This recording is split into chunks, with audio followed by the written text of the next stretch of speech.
Yeah, I think it's a really good idea. I mean, there's a risk, obviously, isn't there, that with something like this, that this is of great interest to people like you and me, that we care about broadcasting, we care about politics. The combination is really interesting to us. But actually, when you go back and you remember 2015 and 2017 more recently, the issue of the debates, the question of whether or not the people who are voting are going to get a chance to see their potential Prime Minister quizzed and tested really matters. And the problem that we faced in 2015 and in 2017 was that politicians inevitably play politics with it. And so I think what Sky is doing, if you remember back in 2010, it was Sky that made the case for the TV debates in the first place. I think what Sky is doing is come out and say, let's organise this now. So we're out of the heat of the campaigns and we can actually make it happen. And, you know, the BBC and Sky and Channel 4 and ITV, everyone worked really hard to make it happen in 2015. This would make sure that it happened and the rules were clear and the participation was clear. And what about the mechanism? I mean, the mechanism is obviously the setting up of the commission, but how do you get the commission set up, given that the two leaders of the two main parties are the same two leaders who refused to debate head-to-head back in 2017? Well, Theresa May said right from the outset she wouldn't participate. Jeremy Corbyn actually did participate in the 2017 debates. The thing to remember is that if the argument starts now, the argument is not about who's going to win. The argument is about politics and public trust. It's about saying we want to make sure that all of our politicians reach the largest number of people possible. And it seems really hard, at least to me, for a politician, for a party leader to say, in principle, I'm against putting my manifesto, my ideas to the British public. And so the reason why I think it's a good idea now is it's before the campaign consultants have got in, it's before the heat of the campaign. It's about talking in principle about the health of our democracy. And I know that sounds a little grand, but that's what it's about. And parallels have been drawn with, I suppose, the independence of the Bank of England. Once the politicians grasp the nettle and say, right, you're going to set interest rates and we're going to have nothing to do with it. I mean, it's a very different thing. Yeah. But it then persists forevermore and it becomes commonplace within the nation.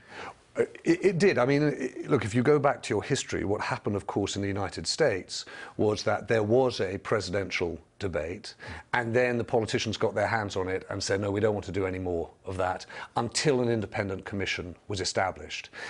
And there was a really important set of principles that underpinned that. One was the public's access to their potential leaders, but there was also confidence and trust in broadcasters, in the media. And I think we should, you know, look at ourselves in this and say, if there is someone independent who is establishing the rules, establishing who participates, how long they answer for, the questions that are asked, there's also a chance here for the public to say, there's no politics being played in the media either. This is squarely and simply about making sure we hear what the options are, hear what the choice is.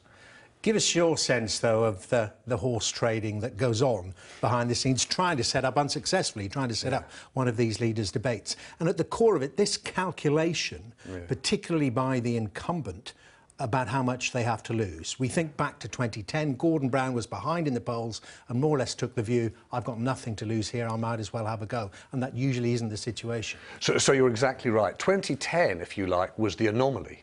It was the accident of history when Gordon Brown said, well, we might as well. And suddenly the door opened. You remember Tony Blair had not wanted to take part in leaders' debates. The problem in 2015 was that the four big broadcasters, the BBC, ITV, Channel 4, Sky, we all got together and we were all absolutely committed. And in fact, for all of our competitiveness, we really worked in a concerted way to make sure some format of debates happened. And indeed it did. The problem was that the Prime Minister of the day, David Cameron, didn't want to do it. And he didn't want to do it for two reasons. Personally, if you go and ask him, he actually just didn't want to do it. He found the whole experience absolutely nerve-wracking. And secondly, politically, he didn't want to. He thought, I have all of the weight and all of the recognition of Prime Minister. Why do I want to put myself, if you like, on equal footing with all of those other politicians, the would-be prime ministers and the leaders of smaller parties? I will shrink in the public's esteem. And so the battle was just, you know, in every conceivable way, getting some kind of debate that involved all parties to happen. And we got somewhere in the end, but we didn't get what, you know, we set out to do in 2010 and what I think everyone is talking about today, which is proper debates that involve the potential Prime Minister of this country. So you think, I just wanted to pick you up on that, so if it does happen, you think it should be presidential, it should be head-to-head, one against one? Well, I think the thing that's brilliant about the UK, you know, and we should actually celebrate this, is we've got an incredibly robust and lively media.